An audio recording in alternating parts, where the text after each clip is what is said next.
won't be sedated. Just get me to the airport, put me on a plane. Hurry, hurry, hurry, before I go insane. I can't control my fingers, I can't control my brain. Oh no, oh, oh, La utilidad, el uso de los bloqueantes neuromusculares en terapia intensiva, un breve caso clínico que va a ser el motivo de la primera pregunta de la encuesta. Es un paciente de 73 años que está internado por neumonía por COVID en ventilación mecánica, día más 5 de ventilación mecánica, le suspenden los bloqueantes neuromusculares con los cuales estaba hasta ese momento, continúa con midazolam, propofol y fentanilo en infusión continua para sedación, al examen físico, RAS-5, CIPOT no valorable, CAMICU no valorable, y luego de la suspensión de los bloqueantes neuromusculares, se toma un laboratorio arterial y tiene una PAFI de 160, que está peor, y van a ver ahora las curvas del ventilador, y yo le cedo la palabra a Martín, que va a hablar un segundito de eso, y después sigue Gise Vecchio. Hola, buenos días. Bueno, en estas curvas de este ventilador, de este paciente, lo que estamos viendo es que está en presión control, ¿sí? Donde arriba van a ver la curva de presión, en el medio la curva de flujo-tiempo y abajo la curva de volumen. En este paciente lo que estamos viendo es cómo el ventilador inicia cada ciclo y después se produce una respuesta por parte del paciente a mitad del ciclo, ¿sí? Hay una respuesta desfasada. Pueden ver que en este primer ciclo que acaba de pasar hay una especie de ciclado prematuro, ¿sí? Con una disminución del pico de flujo expiratorio, y en el ciclo siguiente alcanza a hacer un doble disparo.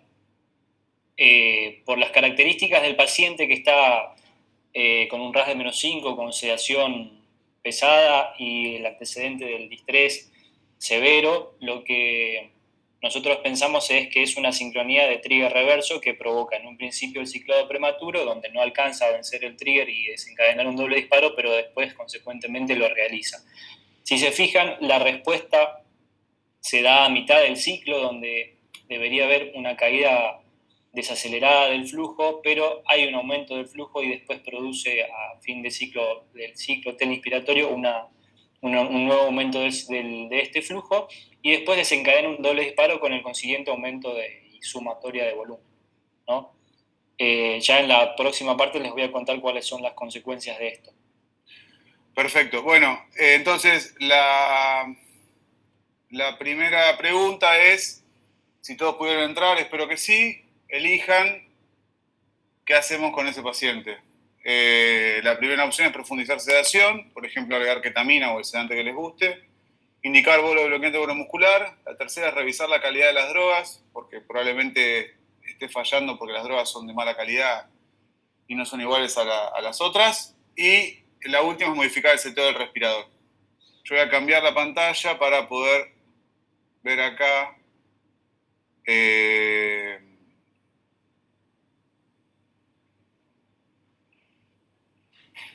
Bueno,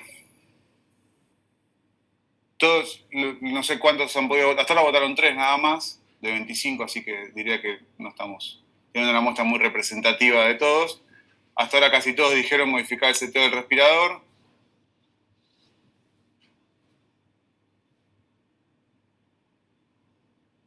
¿Alguien más va a votar? No.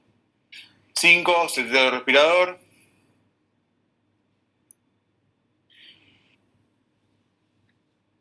Bueno, es interesante porque en general una hipótesis que solemos barajar en estos casos es que la calidad de la droga no sea la adecuada. Muchas veces indicamos profundización de sedación. Lo que vamos a discutir en primer término es este tema de las drogas que va a presentar Gise. Después vamos a discutir esto que la mayoría puso de modificar el seteo del respirador. Y finalmente vamos a referirnos a estos dos primeros puntos del bolo de bloqueante neuromuscular o la profundización de la sedación. Así que ahora deberían estar viendo pantalla completa nuevamente y le cedo la palabra a Gise, que va a seguir esta parte. Hola a todos, ¿cómo están?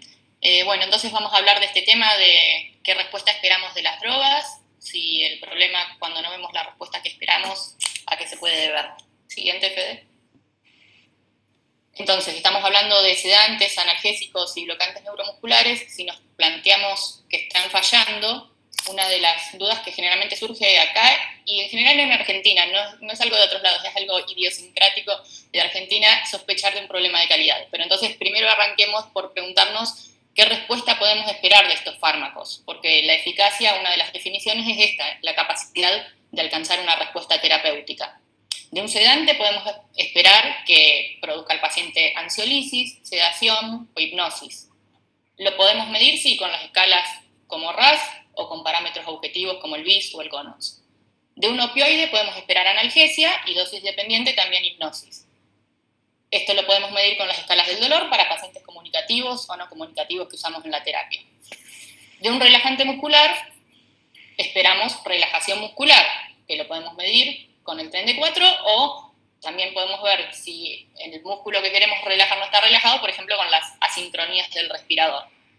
Fíjense que de ninguno de estos fármacos tienen como respuesta terapéutica directa ni aumentar la oxigenación ni la coordinación absoluta con el respirador. Son todas cosas para las cuales se los indica y como parte de una estrategia multimodal seguramente van a contribuir. Pero no podemos considerar esa la respuesta directa ni que se vaya a dar con el 100% de los pacientes que los reciben, aún estando en las dosis terapéuticas.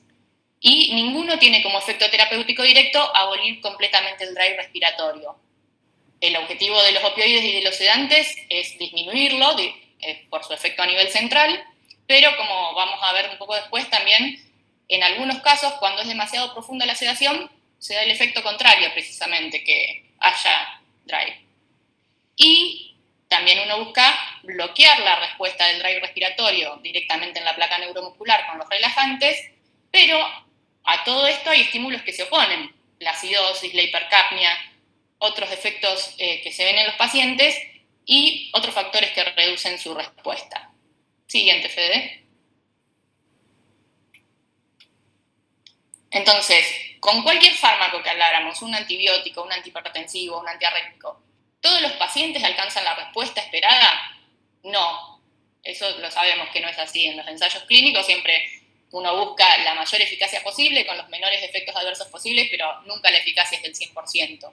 Incluso algunos pacientes que responden al principio, a las horas o a los días de recibir un mismo fármaco, dejan de hacerlo. Entonces, no lo hacen a lo largo de todo el tratamiento.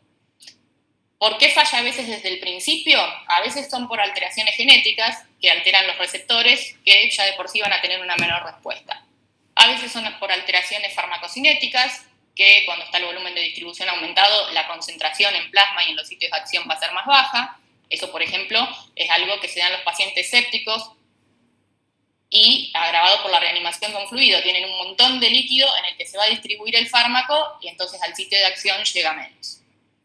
A veces por uso previo de fármacos similares, por ejemplo con las benzodiazepinas, gran parte de la población sabemos que es consumidora crónica, entonces cuando le damos el midazolam ya sus receptores están adaptados porque viene tomando de hace años alprazolam, diazepam, cualquier otra benzodiazepina, sus receptores ya responden menos a las benzodiazepinas.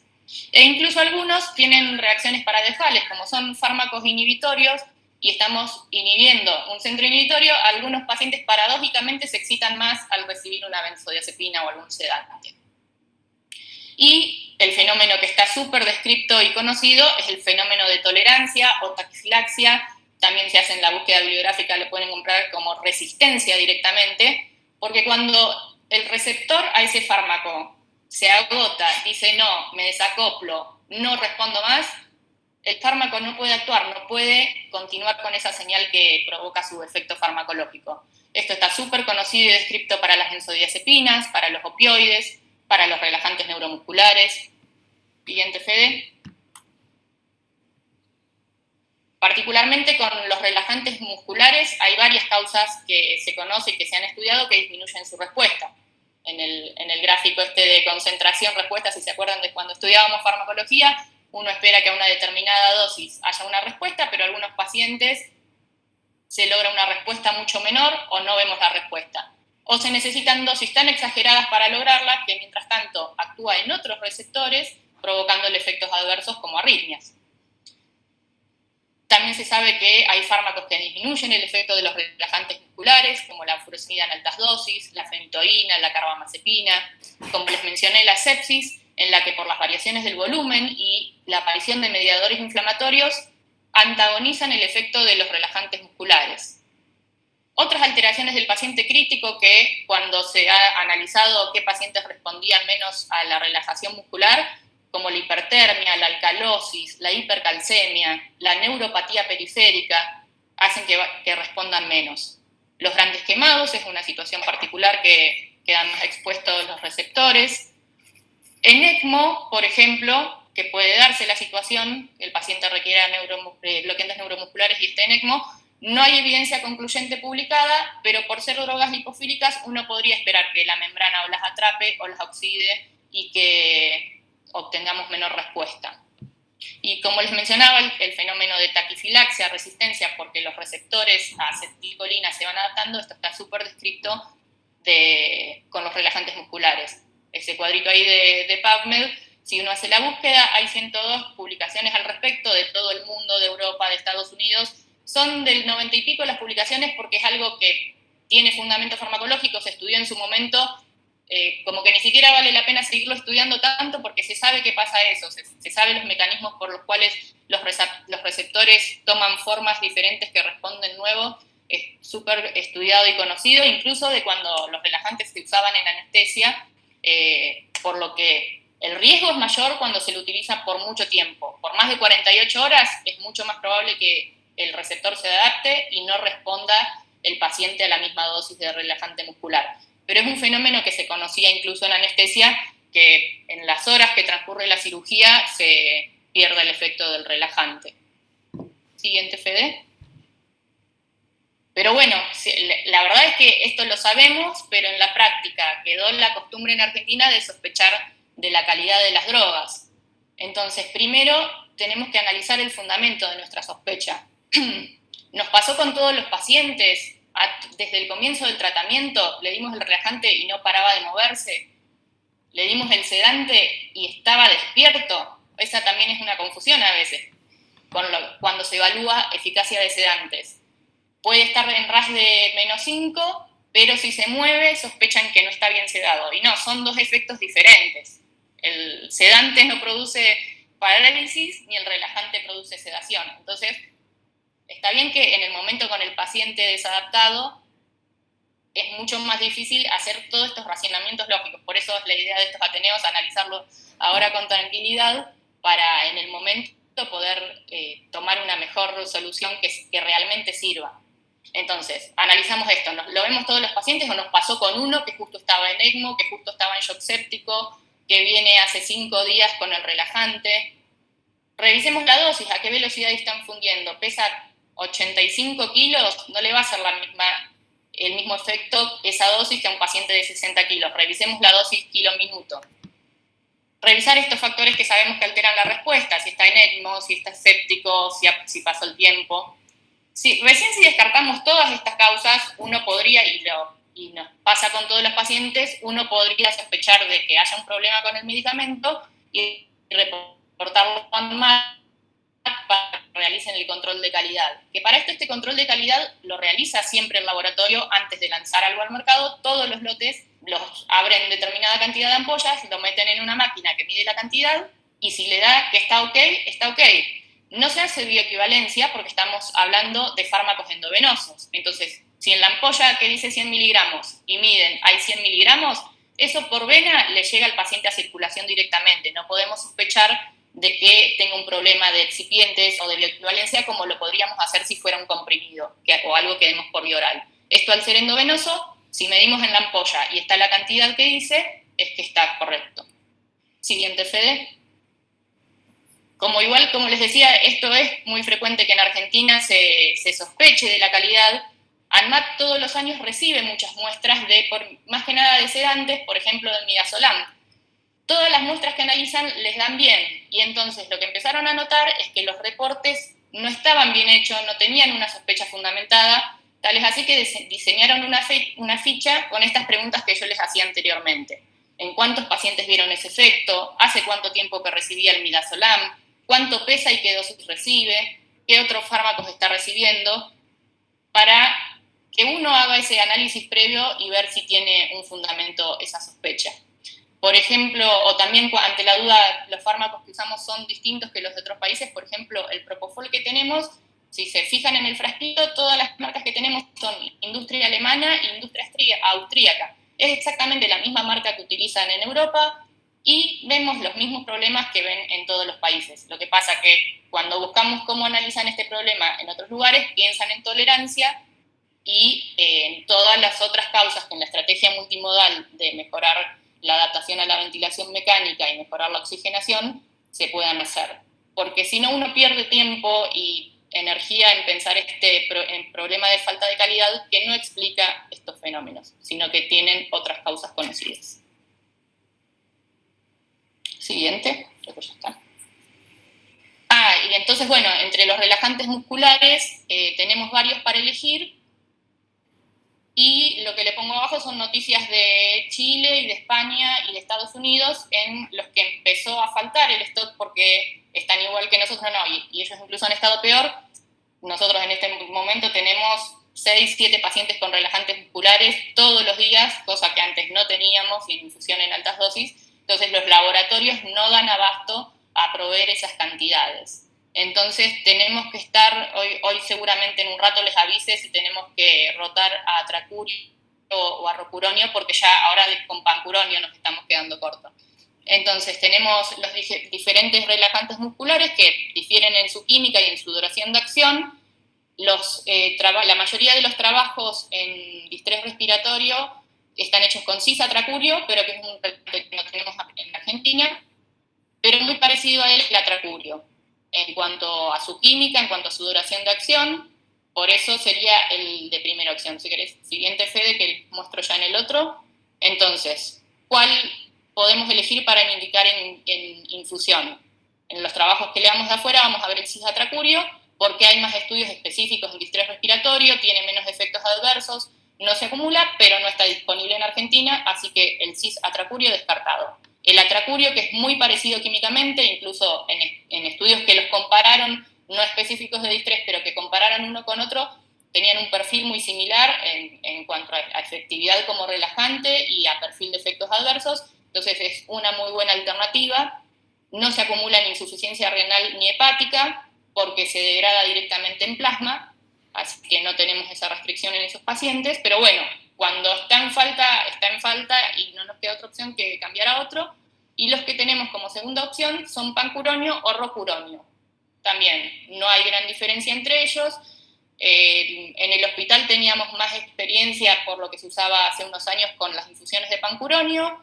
Si leemos los trabajos de España y Chile, ellos cuando se quedaron sin atracurio rotaron a rocuronio, que tiene una duración de acción un poquito menor, porque a lo otro que le teme uno es que si pone uno de duración demasiado larga, ¿cuánto va a tardar en revertirlo cuando quiera suspender la infusión?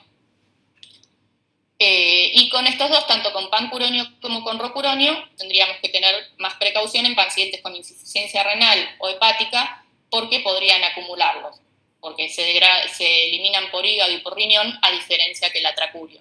Entonces, la conclusión es que vamos a ir moviéndonos entre lo que tengamos disponible.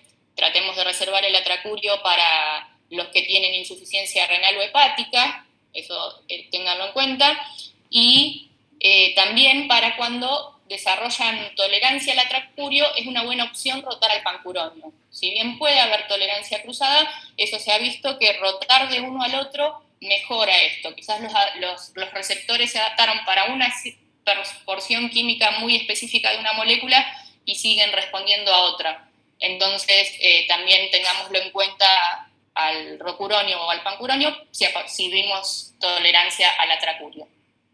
Siguiente. Así que eso es lo que tenía para comentarles. Bueno, Gise, muchas gracias. Al final vamos a hacer las preguntas, así que si quieren anotarlas en el chat o las hacemos al final. Ahora sigue Martín con la segunda opción, que era intentar ajustar el respirador. Bueno, gracias, Fede.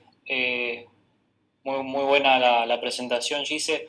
Voy a retomar un poco lo que dijiste de la profundidad de la sedación que provoca esta abolición del control cortical. Esta abolición del control cortical lo que hace es permitir a la zona más baja del sistema nervioso central, principalmente la zona medular, que tome el control de la ritmicidad de los ciclos ventilatorios. Los pacientes con injuria pulmonar tienen como ese mecanismo de defensa, si se quiere, de aumento del drive, ¿sí? Y como la sedación hace que se pierda el control voluntario, el control cortical, el ritmo de la ventilación del paciente pasa a ser comandada por las zonas más bajas, ¿sí? Estas zonas más bajas responden de una manera refleja, ¿sí? Entonces el estímulo del ventilador puede desencadenar algunos reflejos, ya sea de los receptores de estiramiento pulmonar o de receptores de estiramiento extratorácicos o de las vías aéreas. Por cualquiera de esos receptores puede llegar el estímulo y desencadenar una contracción del diafragma en estos pacientes. La siguiente, Fede, por favor. Entonces quería iniciar esta parte de la charla comentándoles que el objetivo de la ventilación mecánica es reducir el esfuerzo del paciente, el consumo de oxígeno y en consecuencia reducir el trabajo respiratorio. Si bien el trabajo respiratorio es difícil de medir en estos pacientes y en cualquiera porque necesitamos algún que otro método invasivo, ahora hace poco presentaron lo de la medición del POC, que se asemeja bastante a la presión de suinoesofágica, es una medición que está buena para implementarla, que nos acerca un poco a ver cuál es el esfuerzo que está realizando este paciente, ¿sí? La siguiente, Fede. Este trabajo, si bien es del 2010, de Papazian y el grupo Acurasis, ellos usaban cisatracurio, pero dentro de los resultados exponen, Fede, un clic por favor, exponen que los pacientes tenían una mortalidad menor a los 28 días en el grupo de PAFIS Medular 120, ¿sí? Del 16%, o sea, ellos veían una reducción. No vamos a entrar en detalles del artículo, pero me sirve de puntapié para iniciar lo que yo creo que es el beneficio de los bloqueantes neuromusculares y lo que pude recopilar de la bibliografía. Los autores le atribuían esta reducción de la mortalidad a la mayor sincronía del paciente y la abolición de estos esfuerzos del paciente en estas situaciones de injuria pulmonar, ¿sí? La siguiente, Fede. Porque en el pulmón injuriado lo que nosotros vemos en el lado izquierdo del gráfico es una distribución. En el paciente normal, digamos, el pulmón normal, hay una distribución homogénea de la presión transpulmonar, ¿sí? Tanto en la base, en la zona media y en el ápice. Pero en el paciente con una lesión pulmonar como es el distrés, donde el pulmón aumenta el peso, todo lo que es el edema pulmonar se traslada hacia la zona dependiente basal, esta zona tiene un aumento de la elastancia, lo que requiere una mayor presión por parte del diafragma para movilizarlo, ¿sí? Entonces la mayor presión transpulmonar se va a concentrar en esta zona basal, ¿sí? Como ven en el gráfico de la derecha. La zona basal colapsada y la mayor, gracias Fede, la mayor concentración de presión y no así en el resto del pulmón. Esto lo publica Yoshida en el 2015 en este trabajo donde ven el rol del esfuerzo espontáneo en pacientes con injuria y en pacientes normales, ¿sí? Entonces acá empezamos a ver cuáles son los efectos las probables consecuencias de la contracción voluntaria en pacientes con injuria, ¿sí? Uno de esos problemas es esto, ¿sí? La concentración de la presión transpulmonar en la zona basal, que es la zona que va a sufrir mayor estrés, ¿sí? La siguiente, Fede, por favor. En este otro trabajo de Yoshida también del 2018, ellos lo que hacían a estos pacientes con injuria pulmonar, con bloqueantes y sin bloqueantes, lo que hacían es monitorearlos con manometría esofágica, ¿sí? Y además utilizaban la tomografía por impedancia. Esta tomografía por impedancia les permitía dividir las zonas de estrés, tanto no dependientes como dependientes, y lo que observaron es, en cuanto a la presión esofágica, como marca el gráfico donde dice trigger reverso, fíjense que la activación del diafragma se da unos milisegundos después del inicio del ciclo, que es la primera línea roja, ¿sí? Donde está la flecha roja arriba, y en ese punto, Fede, un clic por favor. En ese punto, ellos observaron que la presión transpulmonar era de menos 10 centímetros de agua.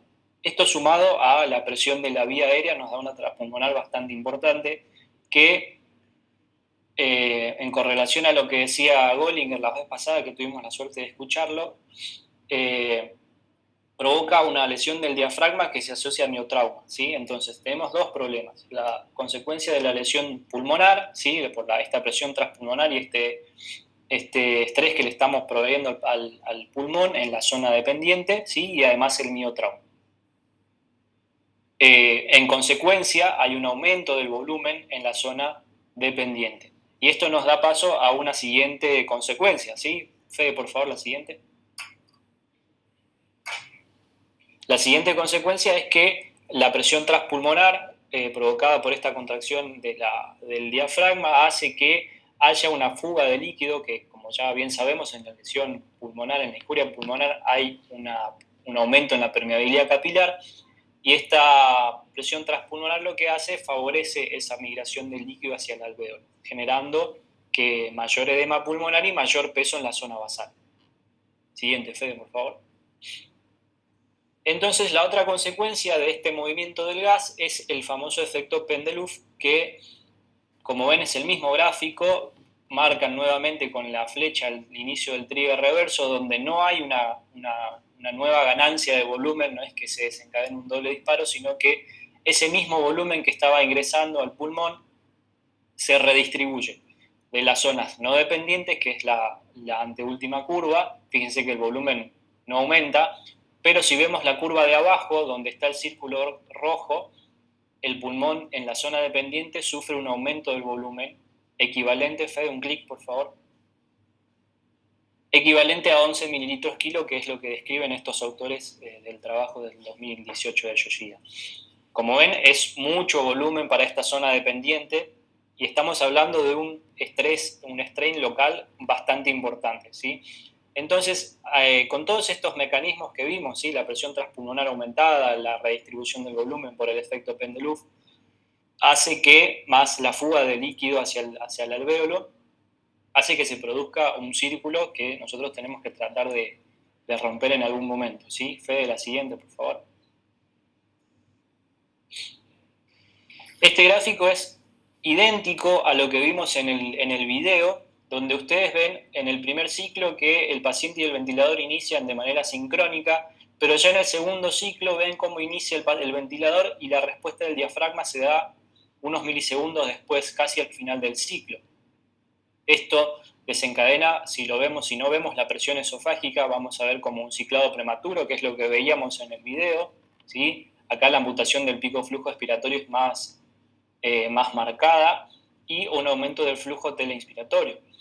En el siguiente ciclo también lo inicia el ventilador, ¿sí? Que es un punto clave para hablar de trigger reverso, porque, como les dije al principio, es una respuesta refleja, ¿sí? El diafragma reacciona después del estímulo del ventilador, y en este caso la contracción es bastante más potente, lo pueden ver por el swing esofágico, llega casi a 8 centímetros de agua, ¿sí? Lo que hace que no solo se disminuye el pico flujo expiratorio, sino que se desencadene un nuevo disparo, ¿sí? Este nuevo disparo, que se lo llama breath-stacking, lo que hace es un acúmulo de volumen, ¿sí? Más al volumen que no llegó a completarse la exhalación anterior, se suma al nuevo ciclo, y lo podemos ver también en el aumento de la presión de la vía aérea. Fíjense que en el siguiente ciclo, en el doble disparo, la presión de la vía aérea supera los 40 centímetros de agua y alcanzaría casi los 50, ¿sí? En ese ciclo. Esto se da por el acúmulo de volumen. Entonces, en este gráfico resumimos lo que es la presentación del trigger reverso en estos pacientes. La siguiente, Fede, por favor. Entonces, como les decía, se va a producir este círculo que lo propone Brochard en el trabajo del 2017, donde ellos trataban de explicar cómo minimizar la progresión de la lesión en el pulmón injuriado. Van a ver que se produce la injuria inicial, hay fuga capilar, ¿sí? Aumento o un edema del pulmón con aumento del peso del pulmón, ¿sí? Principalmente en la zona basal, como veíamos en el gráfico al principio. Una alteración del intercambio de gases por todos estos mecanismos. El incremento del DAIR respiratorio por la injuria directa del pulmón. Y nosotros podemos influir directamente acá en esta zona donde dice el PSILI, que es la lesión autoinfligida por estas contracciones involuntarias, ¿sí? durante la ventilación mecánica de estos pacientes, donde vamos a ver un descenso en la presión alveolar, el aumento del volumen o la redistribución, que es el efecto Pendeluf, y un incremento del swing esofágico. Fede, un clic, por favor. Los bloqueantes neuromusculares van a hacer efecto, o creemos que van a hacer efecto en este punto para poder romper este ciclo, ¿sí? Y esa creo que es la última, Fede. Bueno, muchas gracias, Martín. Gracias. Dejamos las preguntas para el final. Entonces, en este punto llegamos a las primeras dos opciones de la encuesta, de la primera pregunta que hicimos, en ese caso, si íbamos a subir la sedación o usar un bloqueante neuromuscular. Con respecto a subir la sedación, en un paciente que ya tiene sedación profunda, como mostraba Martín y como mostraba Gise antes, desde lo farmacológico y desde la fisiología respiratoria no tendría sentido porque ya está sedado, es decir, no vamos a lograr que se adapte mejor. Hay algunos trabajos, el trabajo lo habían presentado también en el Ateneo previo. Lo que los autores buscaron en este grupo de Italia es probar el efecto de dosis progresiva de propofol en pacientes con despiertos, con sedación superficial y sedación profunda, medido por BIS, de acuerdo al trigger inefectivo y la actividad eléctrica diafragmática. Lo que vemos es que cuando el paciente está menos sedado hay una menor sincronía, hay una mejor sincronía y menos trigger inefectivo, y cuando está progresivamente más sedado, con sedación más profunda, esto es medido por BIS, con un BIS menor a 40, hay menos volumen, mueve menos volumen tidal, pero sin embargo el estímulo eléctrico aumenta, se pone más disincrónico, tal vez tenga que ver con lo que hablaba Martín antes, de que pierde la regulación cortical. Entonces, probablemente la respuesta más sencilla a la primera pregunta del caso clínico era utilizar un bolo de bloqueante neuromuscular en un paciente con un nivel adecuado de sedación, y entonces donde el único problema que teníamos en ese momento era la sincronía con el respirador. No intentar lograr sincronía en un paciente sedado con más sedación, porque ya está sedado, sino ir al mecanismo que está generando el problema, que es el bloqueo neuromuscular. ¿Por qué no usamos bloqueantes neuromusculares más libremente, o por qué tenemos muchas más prevenciones que con otros fármacos?